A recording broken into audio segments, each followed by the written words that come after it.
오늘 말씀은 복음으로 다시 돌아가십시오라는 주제로 다시 말씀을 전하기를 원합니다. 요즘 우리는 무선 충전기를 많이 사용하고 있습니다. 가정 안에서도 있고요. 여러분 차에도 보통 무선 충전기가 다 있지 않습니까? 스마트폰으로 올려놓기만 하면 자동으로 충전되어집니다. 충전 케이블을 연결하지 않고 그냥 스마트폰을 올려놓기만 하면 되어지는데 단 조건이 있습니다. 제대로 잘 놓아야 됩니다. 잘못 흐트러지면 충전이 안 되더라고요. 또한 이 충전 패드와 스마트폰 사이에 다른 이물질이 껴 있으면 또 아무리 밤새도록 올려놓는다 할지라도 충전이 단 1%도 안 됩니다. 정확하게 올려놔야 된다는 것입니다. 오늘 분명히 전류는 흐르고 있어요. 전류는 굉장히 풍성히 흐르고 있는데도 불구하고 어떤 때는 잘 되지 않는다. 왜? 밀착이 제대로 되지 않으면 전류를 받을 수가 없다는 것이죠. 여러분 신앙도 마찬가지 아닐까요? 우리 신앙도 우리가 하나님의 은혜가 지금도 이곳에 폭포수처럼 임할 줄로 믿습니다. 잔잔한 비처럼 임할 줄로 믿습니다. 하나님의 은혜는요 지금도 아주 강력하게 우리 예배 가운데 임할 것이고 또 말씀 가운데 찬양 가운데 좀 전에 찬양 부르던 것처럼 정말 잔잔하게 임할 수도 있고 기도하는 가운데 임할 수도 있겠고요. 어떤 하나님의 은혜는 풍성히 임하지만 또 성령께서 각 사람의 심령 속에 그 은혜를 받을 수 있도록 그 마음을 조성하여 주십니다.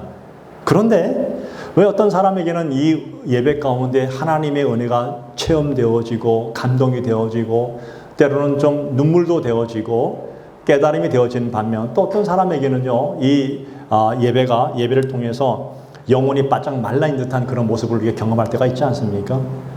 목회자의 모든 바람은 모든 성도가 100% 다 하나님의 은혜 가운데 충만한 은혜를 받고 가기를 원하지만 또 현실을 바라보면 그렇지 않을 때도 있으면 보게 된다는 것입니다. 예배하는 도중에 갑자기 다른 잡생각이 생겨서 다른 생각 막 하는데 말씀을 하나도 안 들려고 다른 잡생각만 생각나다가 가는 경우도 있을 것이고 그렇지 않습니까? 왜 이런 일이 벌어질까? 왜 같은 장소에서 예배하는데 왜 그런 일이 벌어질까? 여러분 하나님의 은혜가 부족해서 그럴까요? 아니면 하나님의 은혜가 지금 이곳에 충만히 임하지 않아서 다른 곳으로 갔기 때문에 은혜가 임하지 않을까요? 그렇지는 않다는 사실입니다.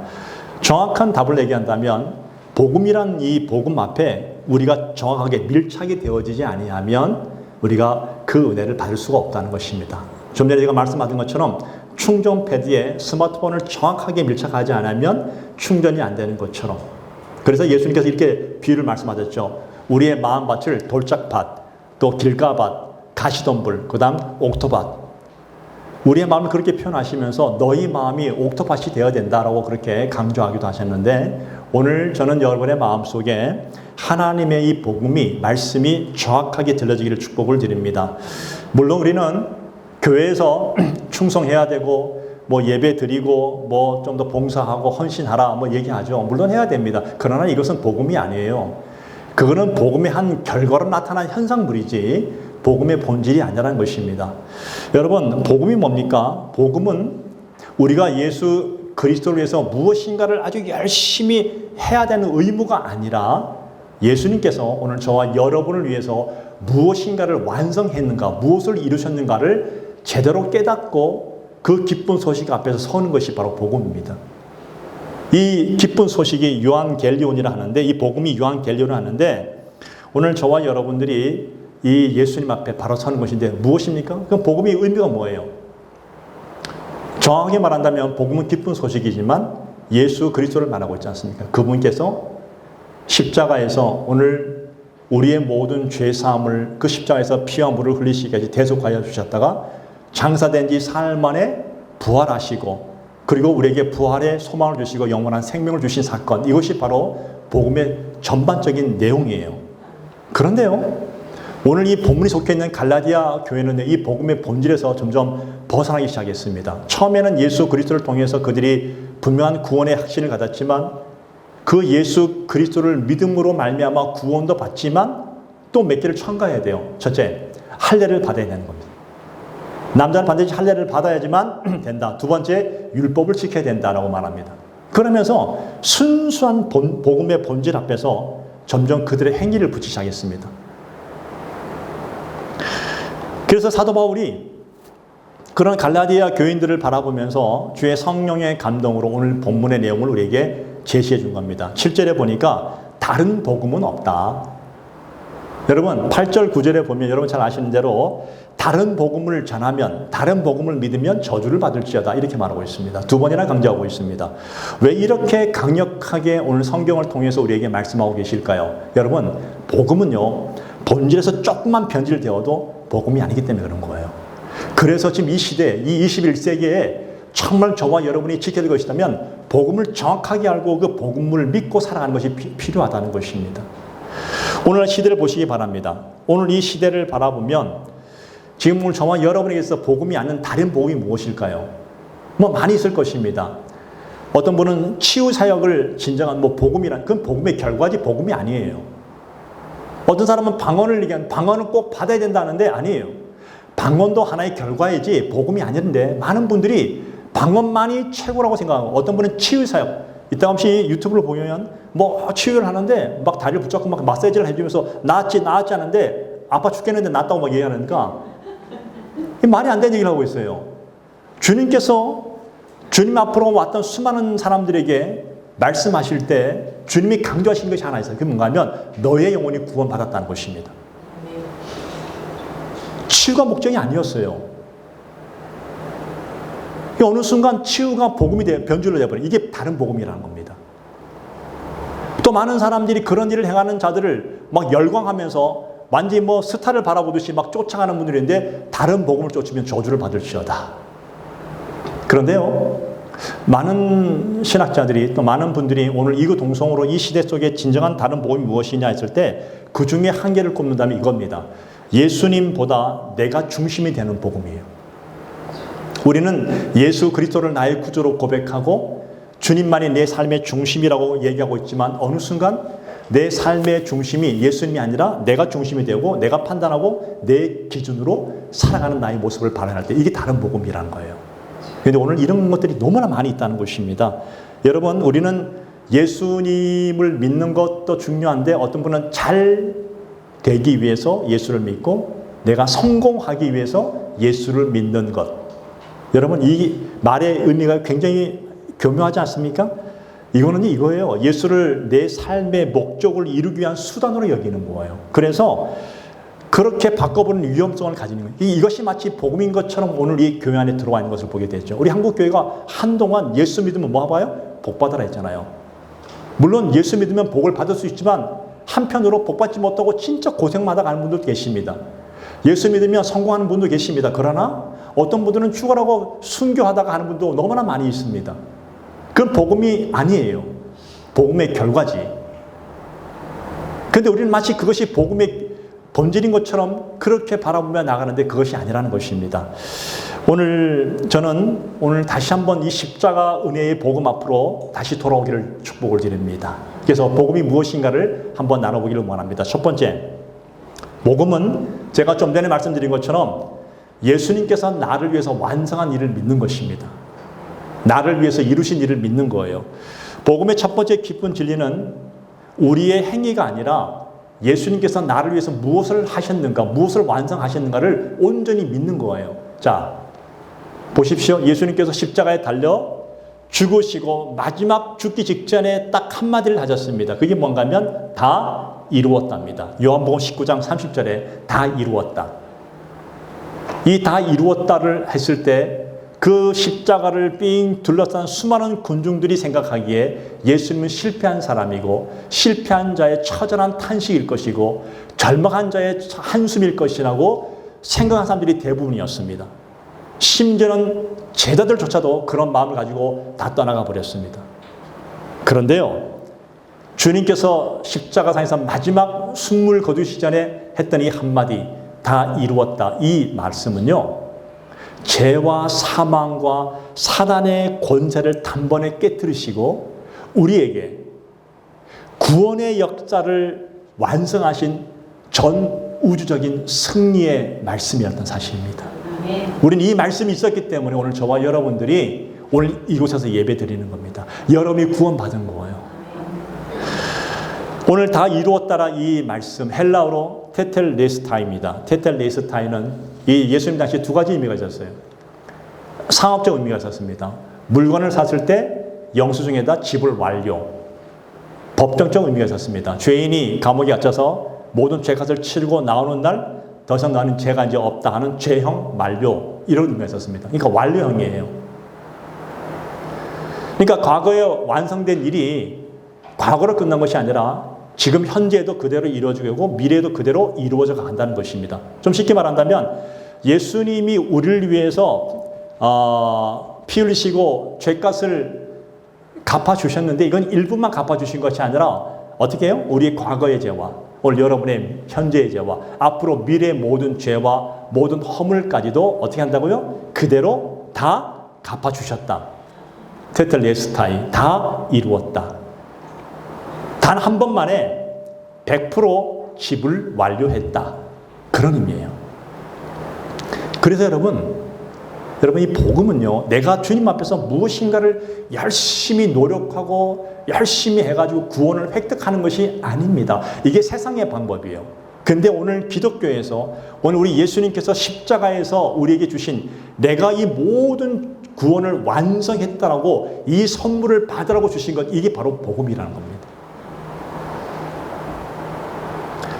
에베소서 2장 8절로 9절에 보니까 너희는 그 은혜에 의하여 믿음으로 말미암아 구원을 받았으니 이것은 너희에게서 난 것이 아니요 하나님의 선물이라. 행위에서 난 것이 아니니 이건 누구든지 자랑하지 못하게 하려 함이라. 하나님의 선물이에요. 오늘 이 본문, 이 말씀을 보면 이 구원의 값을 치르기 위해서 우리는 열심히 그냥 달려가는 그런 사람들이 아니라 구원을 선물로 받은 자들이에요. 믿으십니까? 오늘 여러분들이 잘했기 때문에 구원받은 것이 아니라 저도 마찬가지예요. 주님이 그냥 일방적으로 선물로 주셨기 때문에 우리는 구원을 선물로 받았어요. 뭘로요? 믿음으로 받았어요.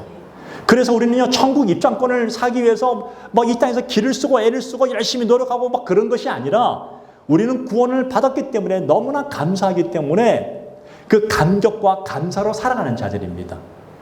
오늘 여러분 모두에게는 천국 시민권이 이미 다 주어져 있습니다. 믿으십니까? 그러므로 목사님 제가 지난 한 주 동안도 죄를 지어서 저는 안 되는가 이런 게 생각하시면 안 된다는 구원을 훼손하는 행위예요. 우리는 이 땅을 살면서 나도 모르게 우리는 실수할 수 있고 우리 허물이 드러날 수도 있고 우리는 죄를 지을 수도 있습니다. 그런데 성령님이 우리 안에 그런 마음을 주세요. 회개해. 빨리 와. 그리고 주님께서 이미 십자가에서 나의 모든 현재와 미래의 죄까지 다 이미 완벽하게 100% 값을 치러 주셨다는 것을 알게 되죠.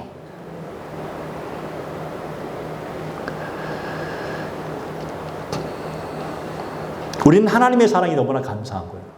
우리는 예수님의 그 십자가의 사랑이 너무나 감사해서 그 예수님 앞에서 감사함으로 살아가는 왕 같은 제사장입니다. 율법은 끊임없이 우리에게 요구합니다. 야, 너의 자격을 증명해봐. 너가 왜 예수 믿는 사람인지를 보여줘봐. 내가 열심히 하면 하나님 너를 사랑해 줄 거야. 쓸데없는 말로 계속 우리를 유혹합니다. 그런데 오늘 예수님 우리에게 말씀하십니다. 내가 너를 위해서 이미 십자가에서 다 끝냈다. 그걸 믿는 거예요. 여러분, 성도는요, 선한 일을 열심히 해서 하나님의 자녀가 되는 것이 아닙니다. 우리는 하나님의 자녀가 되었기 때문에 우리는 자동적으로 선한 열매를 맺어가는 것입니다. 믿으십니까?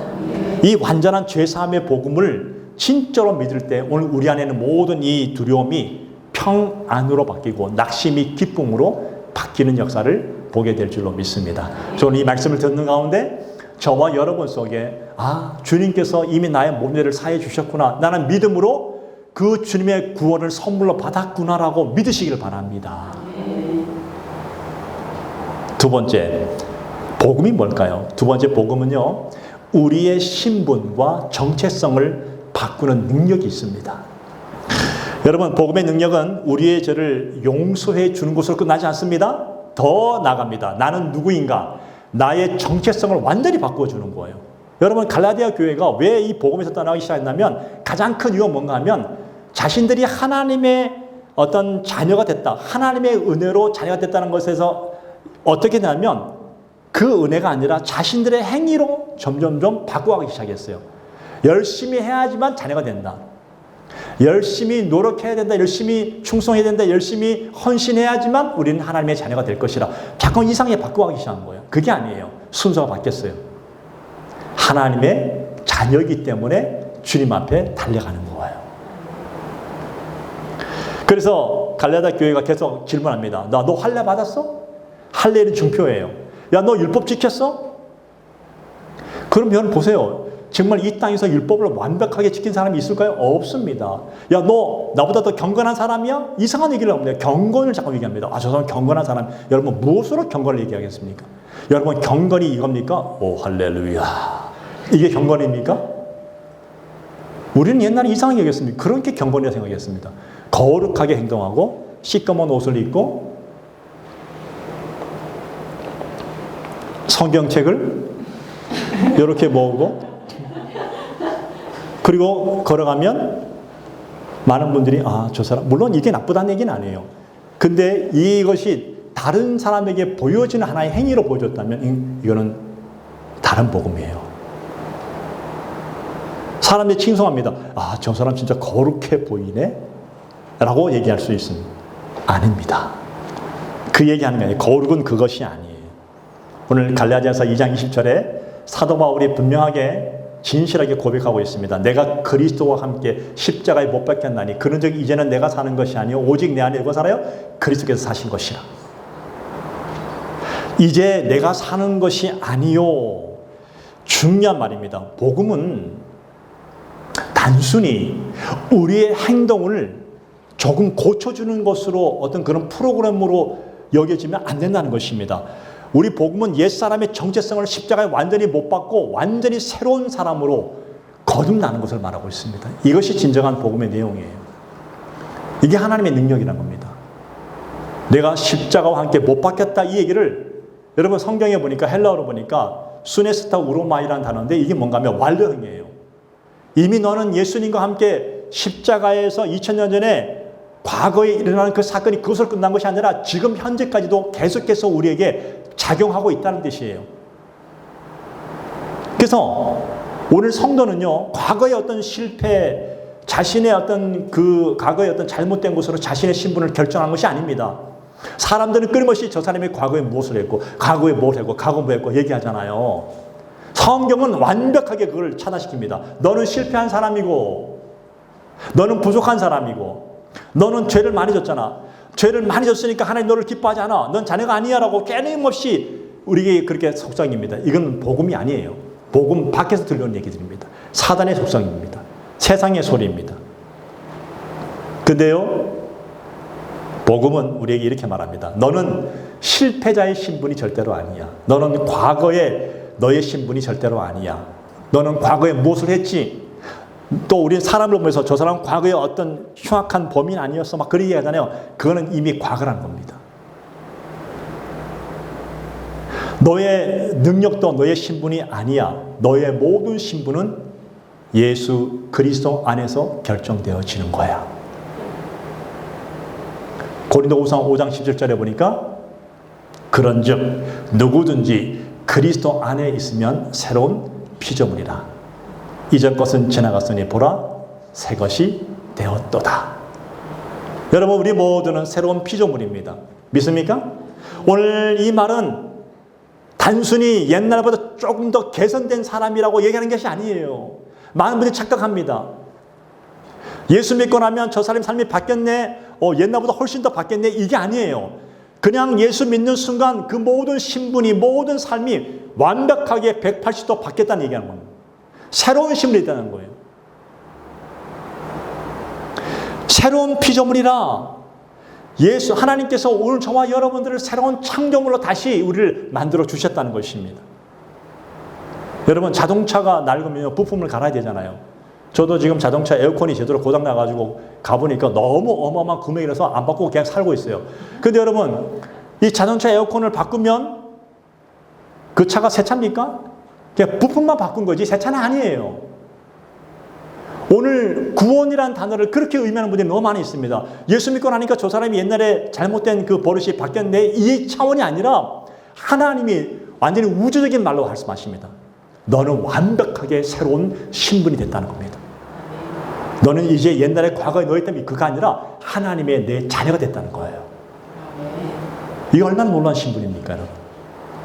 새로운 장식품을 우리 인생에 붙이는 것이 아니라 새로운 정체성을 우리 안에 부어주셔서 그전에는 누구의 이름으로, 누구의 아들로, 누구의 딸로 살았지만 이제는 물론 그것도 이 땅을 사는 동안 필요하지만 이제는 하나님의 자녀로서 이 땅을 살아가는 완벽한 정체성을 새롭게 불어넣어 주셔서 이제 하나님이 나를 지키시고 나를 인도하시고 영원토록 나와 함께 하시는 분이 되었다는 것을 우리에게 말씀하십니다.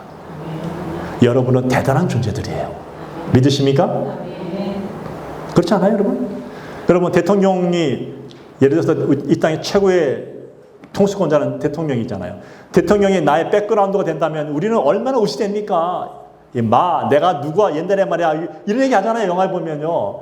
그거 얼마나 웃긴 얘기야. 내가 누구랑 알아. 그런데도 사람들이 꼬박 죽어요. 근데 여러분, 하나님이 우리의 영원한 보호자가 되시고 아버지가 되신다면 여러분은 얼마나 당당해야 되겠습니까? 너무 아이러니해요. 당당해야 되는데 세상에서 너무 주눅들어 살아요. 바꾸십시오, 여러분. 오늘 이 생각을 사고의 전환을 하시기 바랍니다. 여러분은 하나님의 자녀이십니다. 완벽하게 정체성이 완전히 바뀐 사람들이 됐다는 것을 우리에게 말씀하고 계십니다. 그럼에도 많은 사람들이 지칩니다. 여러분, 교회에서 봉사하다 보면 너무 힘들어요. 그렇지 않습니까? 계속 꾸준히 봉사하십시오. 왜 사람 나를 몰라줄까? 열심히 또 기도하면 왜 하나님 응답하지 않을까? 왜 하나님 신앙생활을 하다 보면 또 옆에 사람과 비교하게 돼요. 하나님, 나는 왜 영광이 없고 저 사람이 왜 잘 나갑니까? 막 비교하잖아요. 그건 복음이 아니라는 거예요, 여러분. 혹시 그런 마음이 있었다면 그거는 진정한 복음이 아니고 다른 복음이에요. 버리시길 바랍니다. 복음은 우리에게 전혀 새로운 출발을 주고 있습니다. 너는 이미 사랑받고 있는 존재다. 너는 이미 그리스도 안에서 하나님의 자녀다. 믿으십니까? 너의 가치가 얼마나 많이 높고 귀중하고 소중한지를 알고 있어야 된다. 그래서 심지어는 한동안 우리는 예수님짜리라는 그런 성경 공부책도 있었지만 맞아요. 여러분들은 예수님만큼의 가치 있는 존재들이에요. 아니요. 예수님이 목숨을 버리시기까지 여러분을 귀하게 여기신 존재들입니다. 에베소서 1장 5절은 이렇게 말씀하고 있죠. 그 기쁘신 뜻대로 우리를 예정하사 예수 그리스도로 말미암아 자기의 아들들이 되게 하셨으니 얼마나 놀라운 은혜입니까? 하나님의 자녀가 되기 위해서 우리가 노력한 것이 하나도 없어요. 근데 하나님의 자녀가 되었기 때문에 이제는 하나님의 자녀로 살아가는 것이에요. 이 순서가 바뀌면 율법적이 됩니다. 절대 바꾸면 안 됩니다. 우리는 하나님의 자녀가 되었기 때문에 하나님의 자녀로 살아가는 것이다. 어린아이가 부모에게 사랑받기 위해서 집안일을 열심히 해야 된다면 그건 행복한 가정이 아닙니다. 어린아이는요, 부모에게 사랑을 충만히 받았기 때문에 얼마나 감사해서 부모를 기쁘시게 해드리면 그 가정은 행복한 가정입니다. 순서가 바뀌면 안 돼요.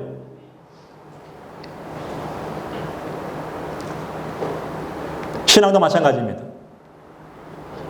하나님께 사랑받기 위해서 봉사하는 것이 아니라 이미 우리는 사랑받은 존재이기 때문에 하나님께 감사함으로 봉사합니다. 하나님께 인정받기 위해서 예배하는 것이 아니라 오늘 하나님의 자녀로 인정받았기 때문에 우리는 감격으로 예배하는 것입니다. 구원받기 위해서 순종하는 것이 아니라 여러분이 구원받았기 때문에 감사함으로 순종하는 것입니다. 이 복음이 우리를 변화시키는 것입니다. 그래서 복음은 말하죠. 예수님 한 분으로 충분하다. 오늘 저는 이 시간 이후 오늘 우리의 입술을 통해서 예수님 그 외에 다른 것은 나오지 않기를 축복을 드립니다.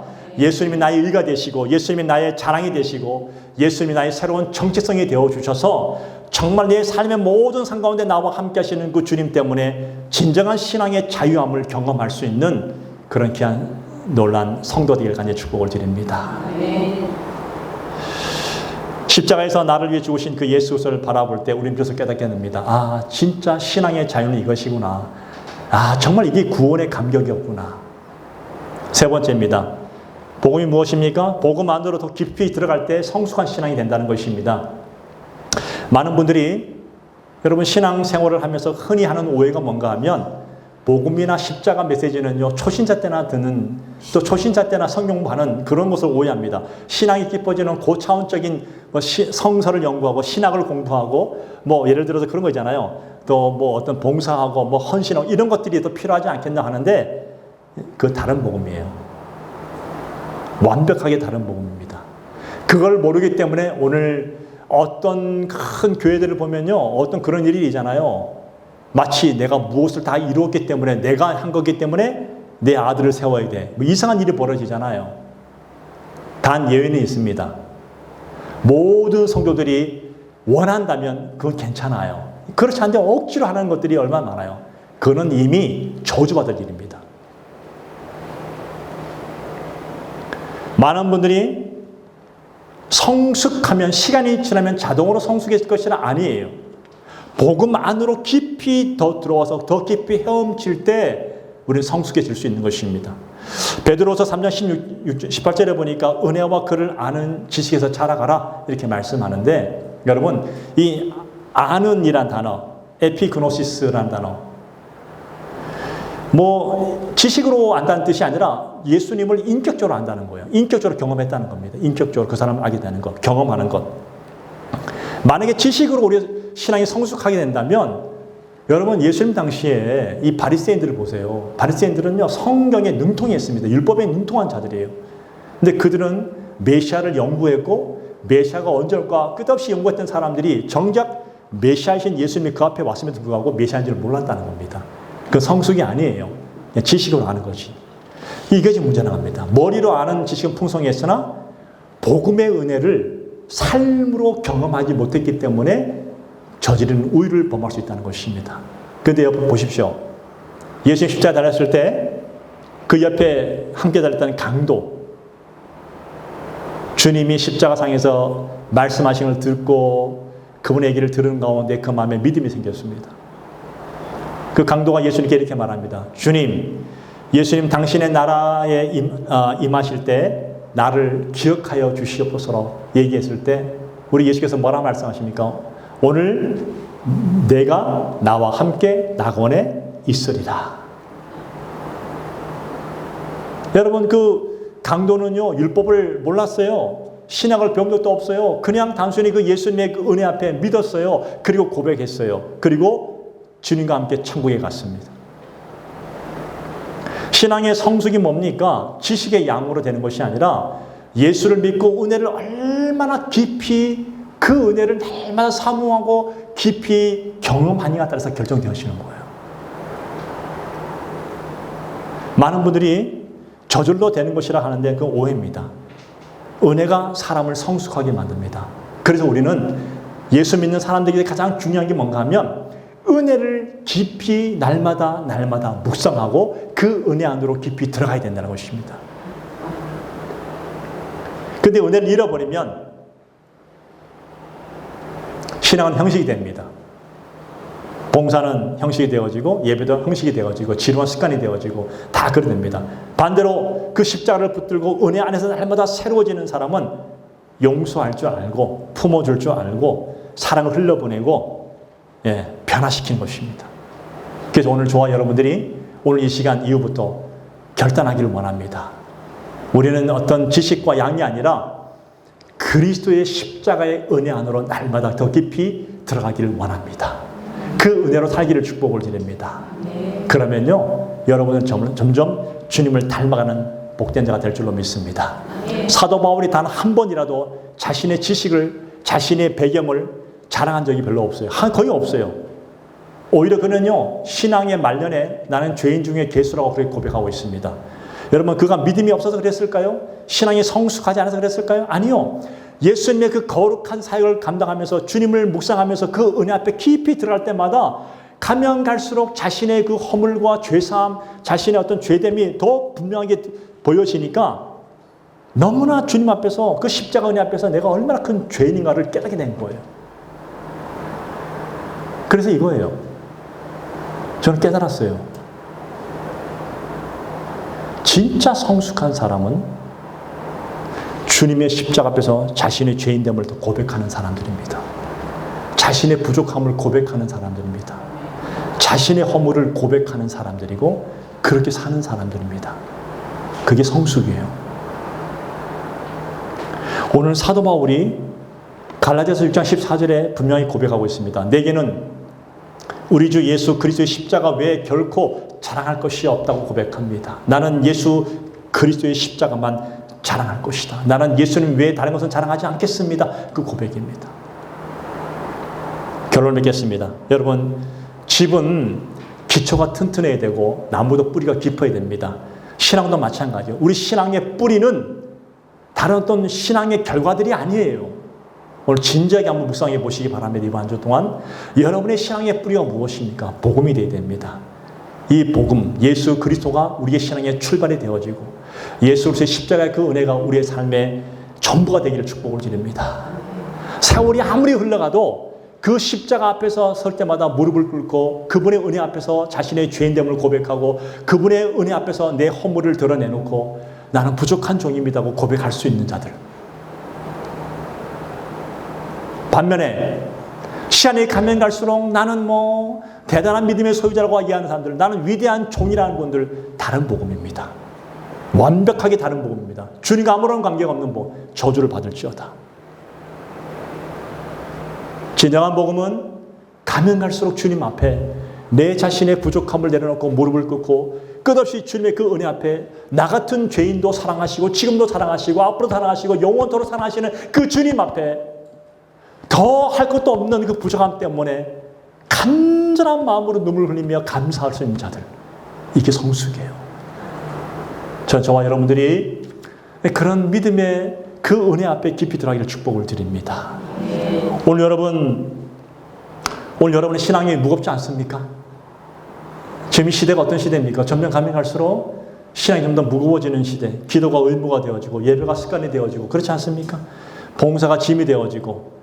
그런데 여러분 잘 생각하세요. 다른 곳에서 어떤 동력을 찾지 마세요. 다른 곳에 원인이 있는 것이 아니라 중요한 것은 내가 지금 십자가의 그 은혜 앞에 서지 않은 것이 중요한 거예요. 내가 지금 그 주님의 십자가 은혜 앞에 내가 정확하게 밀착되지 않은 것이 문제지 다른 것이 문제가 아니라는 거예요. 그 주님의 십자가 은혜 앞에 나를 정확하게 밀착하시고 그 주님의 십자가 은혜로 오늘도 살아갈 수 있는 그런 삶이 된다면 여러분은 정말 복음 안에서 멋진 인생을 사는 복된 자가 될 줄로 믿습니다. 오늘 다시 복음 앞으로 돌아오시기 바랍니다. 복음 외에 다른 것은 아무것도 없어요. 그 예수 그리스도가 행하신 그 모든 일을 바라보면서 그분만 바라보시고 그분 안에서 날마다 새로워지는 삶을 살아가는 저와 여러분들에게 간절히 축복을 드립니다. 잊지 않으시길 축복을 드립니다. 기도하겠습니다.